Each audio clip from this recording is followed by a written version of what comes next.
guys, welcome back to my channel. I hope you're doing really well and having a great week. So recently someone asked me on Instagram whether I have like a shopping list for makeup, and I was like, well, obviously, yeah, I do. So just to be clear, this is not really going to be like a will I buy it. This is more like a I will buy it. It's on my list.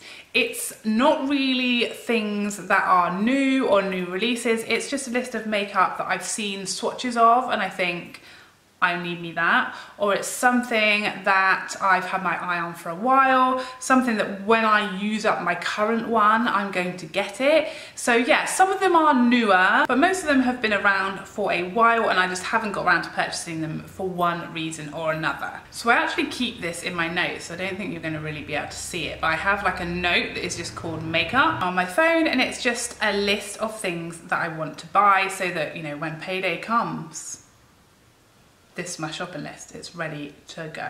So I have a whole section that is just MAC. And usually what I put on there is lipsticks, because I do a lot of back to MAC, so that's when you take in 6 empties and you get a free lipstick. So I always have a few lipsticks that are the ones I'm going to be choosing between for my next back to MAC. And at the moment, those are Craving, Whirl and Chilli. So those are the next MAC lipsticks that are on my list that I want to pick up. And I also have MAC's Lovejoy blush. That for me is a blush that I don't need. I've got similar ones, but I've kind of been interested in for a while. So it's the sort of thing I might like put on my Christmas list or my birthday list or something like that, because it's probably not something that I'm willing to buy as a priority over some of the other things, but it would be like a nice to have. So then the main body of the list that isn't in the MAC section. So the first thing is the Natasha Denona Bloom palette, which is quite new. And I think I covered this on my Will I Buy It or my Will I Won't I Buy It video, whatever I called that. And it was kind of an on the fence for me, but I since have seen a lot of reviews of it, and I recently saw a video, I think it was Michelle Wong's Feb Faves, and she showed, and as soon as the video started I was like, what is on your cheeks? What is on your cheeks? Because I need it, and it was that. And so I think that kind of sealed the deal for me. I'm tempted to wait because I feel like she might bring out more shades. And in theory, that palette is not like my preferred shades when I see it, but then whenever I see it on someone, I die. And I also feel like it will be perfect for me for summer when I get tanned and I can't use a lot of my blushes, or they don't show up in the way that I want them to anymore. I feel like that one would, because it seems very buildable. Next up is the Too Faced Dew You Primer and Powder. This is a new release, but it's not available here yet. I actually had the whole collection, so there's jelly highlights, primers and powders, and I had the whole collection in my basket ready to buy it from the Too Faced website, which I have done before, but the shipping then was like £20 to cover taxes and everything.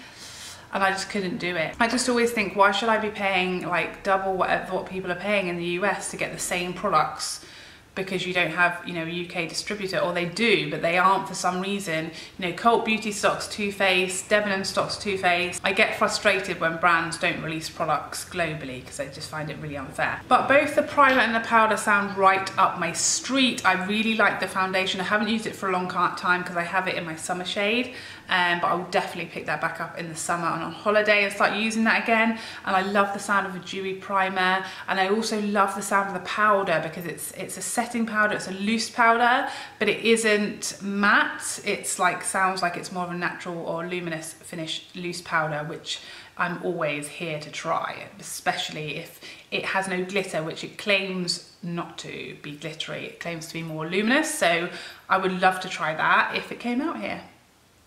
Next up is Chanel Elegance blush. I see this on lots of people who I always love their makeup. Mel Thompson, I think I've seen this on Michelle as well. Like, just people who always just look very understated and elegant, and it seems to be right up my street as far as blush is concerned. But again, there's always just something that's pipped it to the post as far as purchasing, and it's been on my list forever, and I just never have pulled the plug on it. The new Armani Power Fabric concealer, I definitely want to pick that up. I don't have an Armani counter that near to me that's easy for me to go in and swatch, and the shades online are so confusing and there is zero help.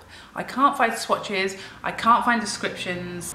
I can't find anyone of a similar skin tone to me that's reviewed it to know what shade to pick up, and I don't want to take a gamble on quite an expensive concealer. So that's on my list until I can find out at least the undertones of the concealer so I can take an educated guess as to what shade I want. I recently picked up the Milk Makeup oh my god. I recently picked up the Milk Makeup Cheek and Lipstick. There you go, nailed it.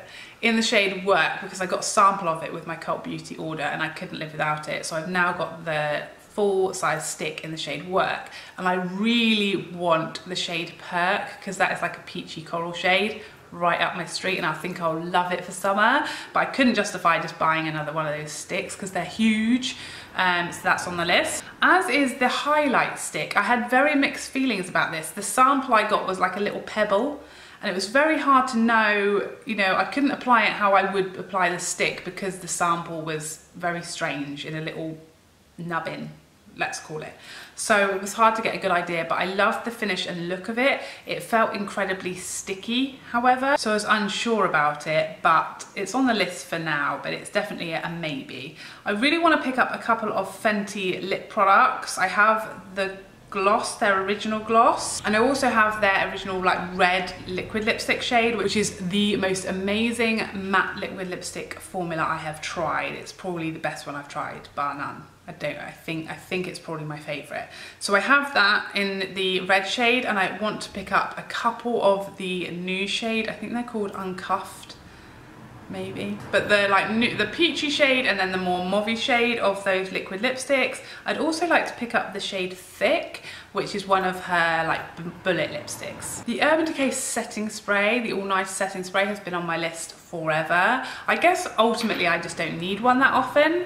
Like I don't really wear like, well, I do wear makeup for a long time, but I don't need it to look perfect for more than maybe 8 hours. Like I do my makeup, you know, if I'm going to work at like 7, and I'll be leaving by like leaving work at sort of 5.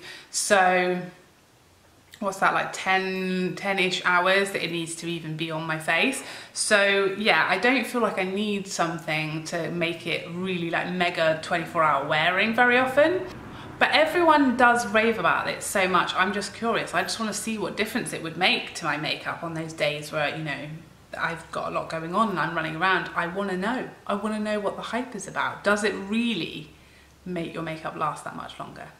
I want to know. I've really been lusting after the Smith Cosmetics foundation brush. I really wanted the contour one as well, but then I found out that it was only like really for cream contour, so that's put me off that one. I mean, all their brushes look glorious, but especially their foundation one. I really want to try that. I've been watching Jamie Genevieve use it for months and been very jealous and coveting after it, and it was on Selfridges, but it seemed to like immediately sell out, and I procrastinated. So that's on my list. As soon as it comes back in stock, I want that brush.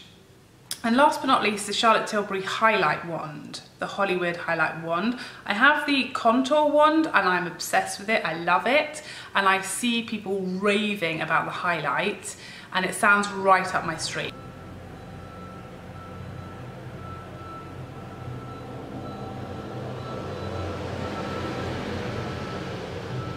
It seems to be dewy, skin-like, not necessarily subtle, like it can be really beaming, but it can also be a really nice base for powder highlights if you want proper pop. I feel like it would be amazing on holiday, and I have lusted after it for so long, but again, just keeps getting put off. So there you have it. That is everything on my list, on my notes, on my phone, telling me what I need to go shopping for, what is next on my to buy list, and what I'm wanting to pick up in the next few months. So I would love to know what is on your guys' list. What's your shopping list? Do you have one like this on your phone, or do you just spontaneously buy stuff? I am a list maker. I love a good list, so I've always got lists on the go. I really hope you enjoyed this video, and I would love to see you in a future one. Otherwise, take care for now. Bye bye bye bye bye.